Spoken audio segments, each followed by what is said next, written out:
Hello friends, welcome back to my channel learning with Richa. आज हम कक्षा 10वीं मैथ्स निदानात्मक कक्षाओं हेतु मॉड्यूल के चैप्टर 12 पृष्ठीय क्षेत्रफल और आयतन के कुछ महत्वपूर्ण प्रश्नों पर चर्चा करेंगे। यदि आप पृष्ठीय क्षेत्रफल और आयतन के इंट्रोडक्शन पार्ट के बारे में जानना चाहते हैं तो आप मेरी प्लेलिस्ट पर परीक्षा की तैयारी में जाकर वहां से देख सकते हैं। तो आइए देखते हैं।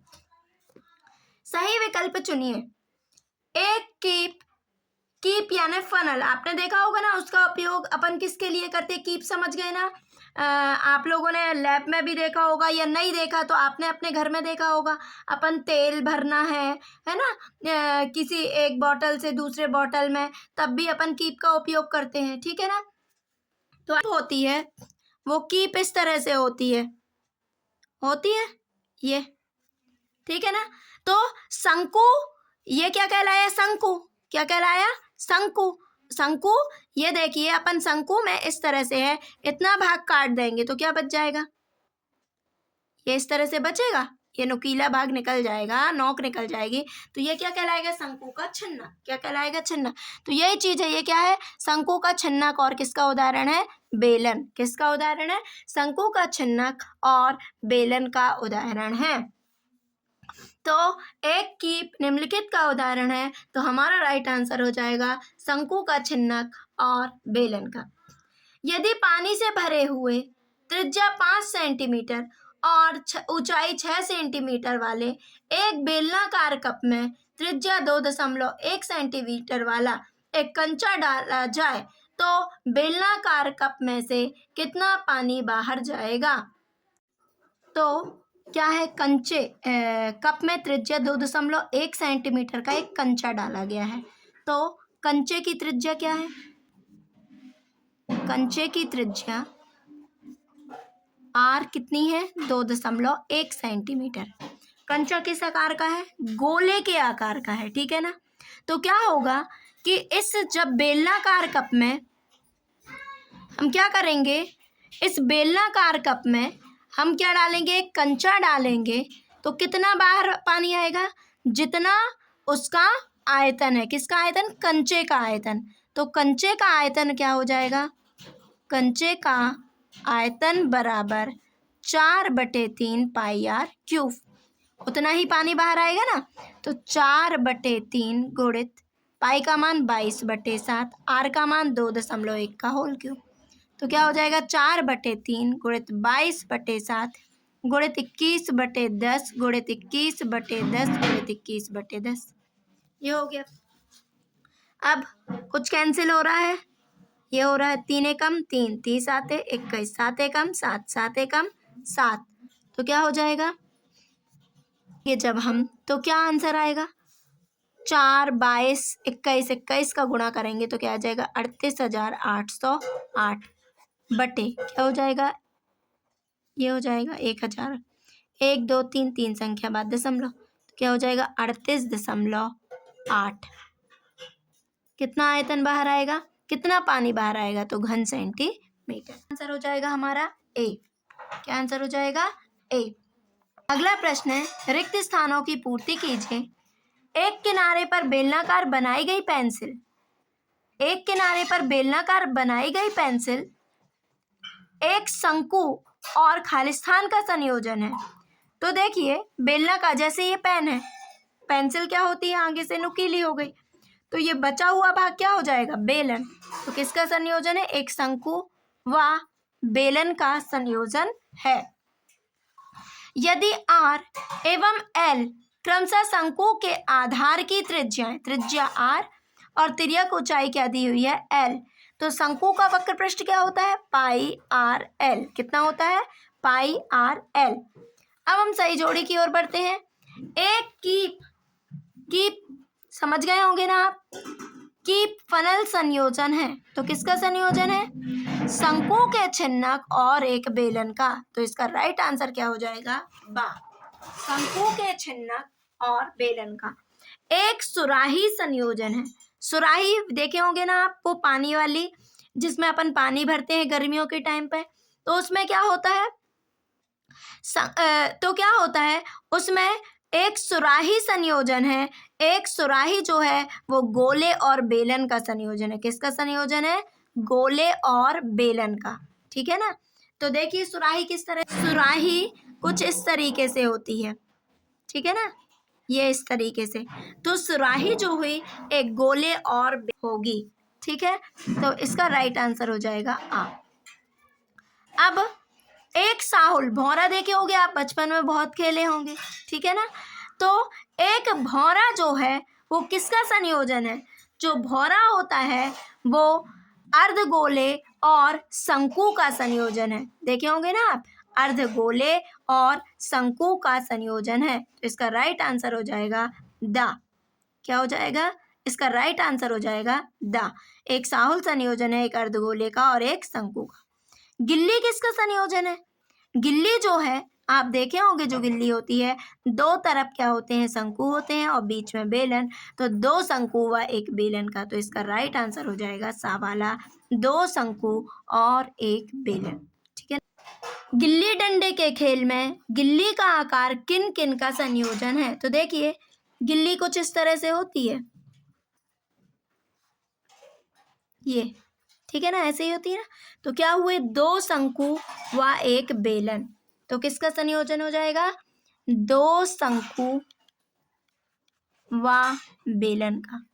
किसका संयोजन है? दो शंकु व बेलन का संयोजन है। ठीक है। अब बैडमिंटन खेलने में प्रयुक्त की जाने वाली शटलकॉक, देखे होंगे आप, चिड़िया जिसको बोलते हैं। ठीक है ना। शटलकॉक किस किस का संयोजन है? तो जो शटलकॉक है वो एक संयोजन हो जाएगा शंकु के छिन्नक, है ना, उसकी जो नोक रहती है शंकु की वह नहीं रहती। शंकु के छिन्नक व अर्धगोले का। किसका? शंकु के छिन्नक व अर्धगोले का संयोजन है। अब घनाभ के संपूर्ण पृष्ठ का क्षेत्रफल क्या होता है? तो घनाभ का संपूर्ण पृष्ठ क्या होता है? दो कोष्ठक के अंदर लंबाई गुणित चौड़ाई धन चौड़ाई गुणित ऊंचाई धन ऊंचाई गुणित लंबाई, ये होता है। घनाभ के आयतन का सूत्र क्या होता है? लंबाई गुणित चौड़ाई गुणित ऊंचाई। गोले के संपूर्ण पृष्ठ का सूत्र क्या होता है? तो गोले का संपूर्ण पृष्ठ क्या होता है? 4πr²। ठीक है ना। गोले के आयतन का सूत्र 4/3 πr³। कितना होता है? 4/3 πr³। ठीक है। अब अर्धगोले के वक्र पृष्ठ का क्षेत्रफल, ठीक है ना, अर्धगोले के वक्र पृष्ठ का क्षेत्रफल कितना होगा? तो अर्धगोले के वक्र पृष्ठ का क्षेत्रफल होता है 2πr²। कितना होता है? 2πr²। अर्धगोले के संपूर्ण पृष्ठ का सूत्र क्या होता है? अर्धगोले का संपूर्ण पृष्ठ 3πr²। कितना होता है? 3πr²। ठीक। अब अर्धगोले के आयतन का सूत्र क्या होता है? अर्धगोले के आयतन का सूत्र 2/3 πr³। कितना होता है? 2/3 πr³। ठीक। बेलन का वक्र पृष्ठ क्या होता है? बेलन का वक्र पृष्ठ 2πrh। कितना होता है? 2πrh। बेलन का संपूर्ण पृष्ठ, बेलन का संपूर्ण पृष्ठ, तो बेलन किस किस से मिलकर बनता है? वक्र पृष्ठ और दो सिरे पर क्या होते हैं? वृत्त होते हैं। तो क्या हो जाएगा? 2πr कोष्ठक के अंदर r+h। ठीक। बेलन के आयतन का सूत्र क्या होता है? πr²h। शंकु का वक्र पृष्ठ क्या होता है? πrl। शंकु का संपूर्ण पृष्ठ, शंकु का संपूर्ण पृष्ठ πr+l। शंकु के आयतन का सूत्र 1/3 πr²h। ठीक है ना। सत्य असत्य लिखिए। एक किनारे पर बेलनाकार बनाई गई पेंसिल, एक किनारे पर बेलनाकार बनाई गई पेंसिल और एक शंकु और बेलन का संयोजन है ना। तो क्या हो जाएगा? सत्य। ये क्या है? सत्य। एक की फनल एक शंकु और बेलन का संयोजन है। असत्य। शंकु के छिन्नक का है, शंकु के छिन्नक का और बेलन का। तो ये क्या हो जाएगा? असत्य। अर्धगोले का संपूर्ण पृष्ठ 3πr² होता है और जहां आर गोले की त्रिज्या है क्या हो जाएगा, सत्य। शंकु का आयतन 1/3 पाई आर स्क्वायर एच होता है, जहां आर आधार की त्रिज्या एच शंकु की ऊंचाई है, सत्य। ठीक, अब अगले प्रश्न की ओर बढ़ते हैं। प्रश्न है, दो घनों जिनमें से प्रत्येक का आयतन 64 घन सेंटीमीटर है, दो घन हैं जिनमें प्रत्येक का आयतन मतलब हर एक घन का जिसमें एक घन का आयतन 64 घन सेंटीमीटर है, ठीक है। संलग्न फलकों को मिलाकर एक ठोस बनाया जाता है, तो इससे प्राप्त घनाभ का पृष्ठीय क्षेत्रफल ज्ञात कीजिए, ठीक है ना। तो ध्यान दीजिए, ये दो बुक कैसी हैं, घन के आकार की हैं, ठीक है ना। ठीक, कैसी बुक है, ये घन के आकार की बुक है, ठीक। अब जब ये घन की आकार की बुक है तो देखिए घन की सभी भुजाएं क्या होती हैं, बराबर होती हैं, लंबाई भी सेम होती है, चौड़ाई भी सेम होती है, ऊंचाई भी सेम होती है। तो जब हम संलग्न फलकों को, ये जो फलक हैं इनको आपस में मिलाएंगे तो केवल क्या परिवर्तित होगी, लंबाई परिवर्तित होगी, चौड़ाई और ऊंचाई क्या रहेगी, सेम रहेगी, ठीक है ना। और जब हम दो घनों को आपस में मिला देंगे तो क्या बन जाएगा, घनाभ बन जाएगा।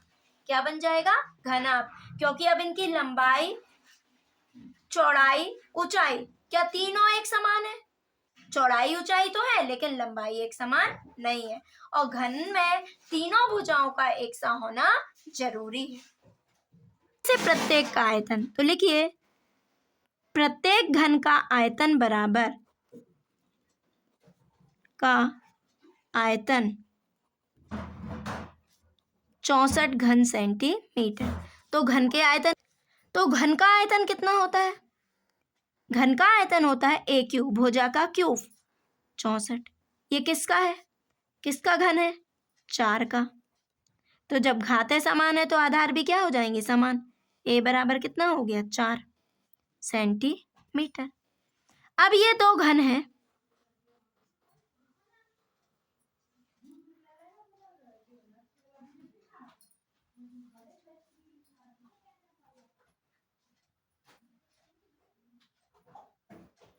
इस तरह से अपन क्या करेंगे, घनों को आपस में जोड़ेंगे, घनों को आपस में क्या कर देंगे, जोड़ देंगे, ठीक। तो क्या परिवर्तित हो गई, ये संलग्न फलकों को मिलाकर क्या बने, ये अब क्या बन गया, घनाभ। तो लंबाई क्या हो गई, ये 4 और ये 4 मिलके क्या हो गई, 8। चौड़ाई क्या हुई, 4, ऊंचाई भी क्या हुई, 4, ठीक है ना। तो अब क्या हो जाएगा, दो संलग्न है ना, घन की दो संलग्न फलकों को मिलाने पर, कि दो संलग्न फलकों को मिलाने पर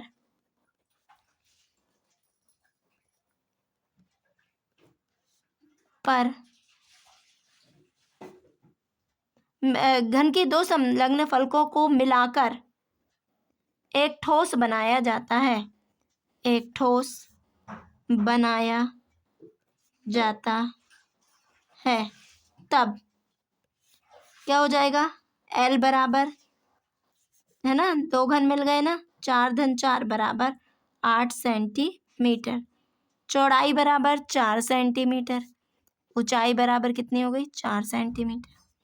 तो क्या निकालना है, घनाभ का संपूर्ण पृष्ठीय क्षेत्रफल, घनाभ का संपूर्ण पृष्ठीय क्षेत्रफल बराबर 2 गुणित लंबाई गुणित चौड़ाई धन चौड़ाई गुणित ऊंचाई धन ऊंचाई गुणित लंबाई। तो 2, लंबाई क्या है 8, चौड़ाई कितनी है 4 धन चौड़ाई कितनी है 4, ऊंचाई 4 धन ऊंचाई 4, लंबाई 8। ये हो गया, गुणा कर दिए 2, 8 चौके 32, 4 चौके 16, 8 चौके 32, जोड़ो इनको, 6 2 8 2 10 का 0 हासिल 1 3 1 4 4 और 1 5 3 8 8 दूनी 16। तो संपूर्ण पृष्ठीय क्षेत्रफल किस में रहेगा, क्षेत्रफल वर्ग में। तो क्या आ जाएगा, अतः घनाभ का संपूर्ण पृष्ठीय क्षेत्रफल कितना हो जाएगा 160 वर्ग सेंटीमीटर। कोई बर्तन एक खोखले अर्धगोले के आकार का है, ठीक, जिसके ऊपर एक खोखला अर्धबेलन अध्यारोपित है। अर्धगोले का व्यास 14 सेंटीमीटर है, तो इस बर्तन की कुल ऊंचाई 13 सेंटीमीटर है, तो बर्तन का आंतरिक पृष्ठीय क्षेत्रफल ज्ञात कीजिए। ठीक, तो आइए देखते हैं। एक बर्तन, ये है बर्तन, कैसा है? खोखले अर्धगोले के आकार का है, ये हो गया, जिसके ऊपर एक खोखला बेलन अध्यारोपित है, ये हो गया खोखला बेलन अध्यारोपित। अर्धगोले का व्यास, ये है अर्धगोले का व्यास, कितना है? 14 सेंटीमीटर, तो त्रिज्या कितनी हो जाएगी? 7 सेंटीमीटर हो जाएगी त्रिज्या। ठीक, तो यहां से यहां तक की ऊंचाई भी कितनी हो जाएगी? यहां से यहां तक की दूरी भी 7 सेंटीमीटर। बर्तन की कुल ऊंचाई, यह है बर्तन की कुल ऊंचाई कितनी है? 13 सेंटीमीटर, तो इस बेलनाकार भाग की ऊंचाई कितनी हो जाएगी? इस बेलनाकार भाग की ऊंचाई, ये 7 है, 13 में से 7 गए, 6 सेंटीमीटर। ठीक, ये समझ में आया? अब सवाल में क्या है? बेलन का आंतरिक पृष्ठीय क्षेत्रफल। तो आंतरिक पृष्ठीय क्षेत्रफल निकालना है तो आप क्या कर लीजिए? बेलन का वक्र पृष्ठीय क्षेत्रफल धन क्या हो जाएगा? अर्धगोले का वक्र पृष्ठीय क्षेत्रफल। ठीक, तो आइए देखते हैं। तो लिखेंगे, दिया है एक बर्तन एक अर्धगोले, एक खोखले अर्धगोले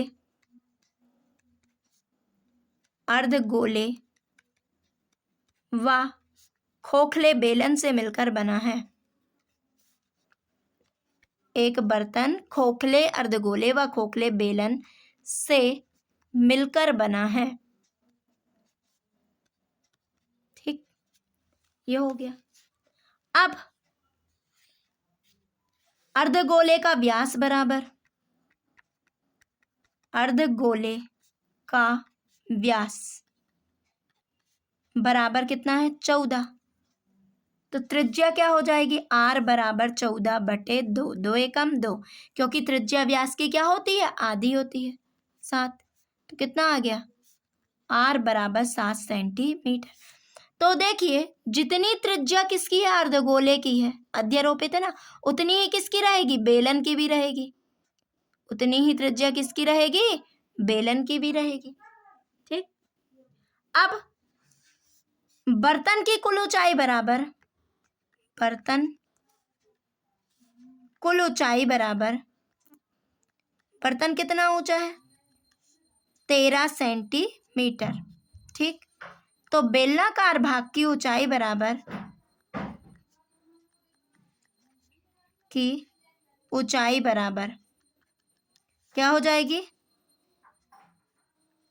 13 ऋण 7, ये पूरी कितनी है? 13, और यहां से यहां तक की दूरी कितनी है? 7, बराबर 6 सेंटीमीटर। ठीक, तब बर्तन का आंतरिक पृष्ठीय क्षेत्रफल, आंतरिक पृष्ठ का क्षेत्रफल निकालना है ना, तो बाहर का भी उतना ही होगा जितना अंदर का होगा। ठीक, तो क्या हो जाएगा? बर्तन का पृष्ठ तो वही रहेगा ना, बर्तन का आंतरिक पृष्ठीय क्षेत्रफल बराबर क्या हो जाएगा? बेलन का वक्र पृष्ठीय क्षेत्रफल ऋण अर्धगोले का वक्र पृष्ठीय क्षेत्रफल। ठीक, क्षेत्रफल बेलन क्या हो जाएगा? धन, कुल निकालना है ना, तो क्या हो जाएगा? धन, तो बेलन का वक्र पृष्ठ क्या होगा? कुल निकालना है तो यह क्या हो जाएगा? जोड़, तो बेलन का वक्र पृष्ठ 2πr/h, अर्धगोले का क्या होता है? 2πr²। क्या कॉमन है देख लो, 2πr, तो क्या बचा? h + r, तो क्या हो जाएगा? 2 गुणित 22/7, r का मान कितना है? 7, h का मान, h ये है ना, बेलन की ऊंचाई कितनी है? 6, h 6, धन r कितना है? 7, 7 एकम 7, 7 एकम 7, तो 2 गुणित 22 गुणित 13 क्या हो जाएगा? 22 दूनी 44 गुणित 13, 13 चौके 52, 13 चौके 52 और 5 57 सेंटीमीटर स्क्वायर क्षेत्रफल किसमें होता है? वर्ग सेंटीमीटर। ठीक, तो क्या हो जाएगा? अतः बर्तन का आंतरिक पृष्ठीय क्षेत्रफल 572 वर्ग सेंटीमीटर स्क्वायर है। अब हम अगले प्रश्न की ओर बढ़ते हैं। एक ठोस एक अर्धगोले पर खड़े एक शंकु के आकार का है जिसकी त्रिज्याएं 1 सेंटीमीटर है।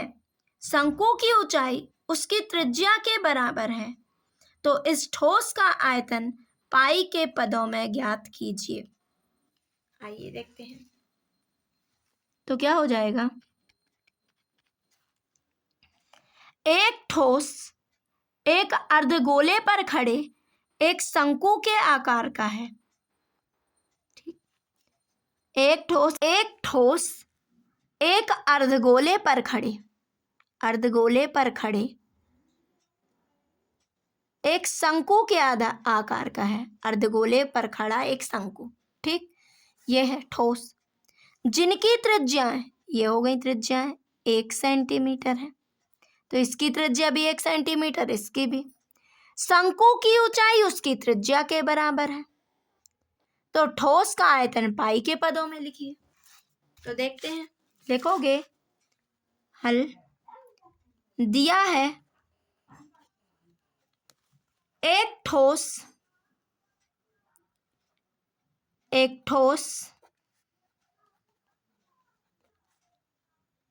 एक अर्धगोले पर खड़े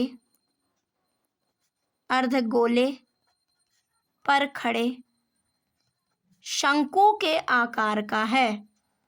शंकु के आकार का है, ठीक है ना। एक ठोस एक अर्धगोले पर खड़े एक शंकु के आकार का है।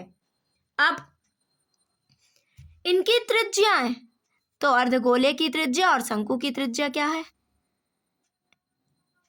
इनकी त्रिज्याएं मतलब दोनों की सेम है, तो r बराबर कितना हो गया? 1 सेंटीमीटर। प्रश्नानुसार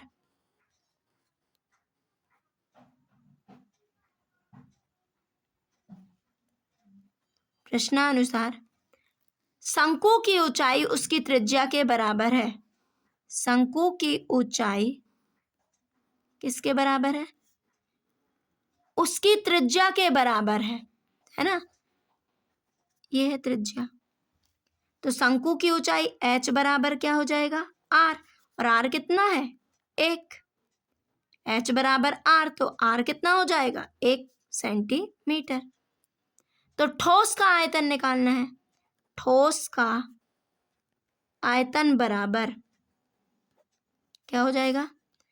शंकु का आयतन धन अर्धगोले का आयतन। किस किस से मिलकर बना है? शंकु और अर्धगोले से। अर्धगोले का आयतन, तो शंकु का आयतन कितना होगा? 1/3 पाई r स्क्वायर h, 1/3 पाई r स्क्वायर h, ठीक। और अर्धगोले का 2/3 पाई r क्यूब। कॉमन क्या है? 1/3 पाई r स्क्वायर, तो अंदर क्या बचा? h धन r। तो क्या ये दो भी कॉमन बचे, ये 2 बचेगा यहाँ अंदर, ठीक। अब देखिए, 1/3 पाई के पदों में निकालना है, तो पाई को तो रहने दीजिए। r का मान 1 का वर्ग, h का मान 1, 2, 1 हो गया, बराबर 1/3 पाई 1, 2 एकम 2, 2 और 1 3, ठीक। क्या आ गया? पाई। कितना हो जाएगा आंसर? पाई घन सेंटीमीटर, ठीक। तो हमारा आंसर क्या हो जाएगा? पाई घन सेंटीमीटर। प्लीज फ्रेंड्स, मेरे चैनल को ज़्यादा से ज़्यादा लाइक एंड सब्सक्राइब कीजिए। Thank you for watching.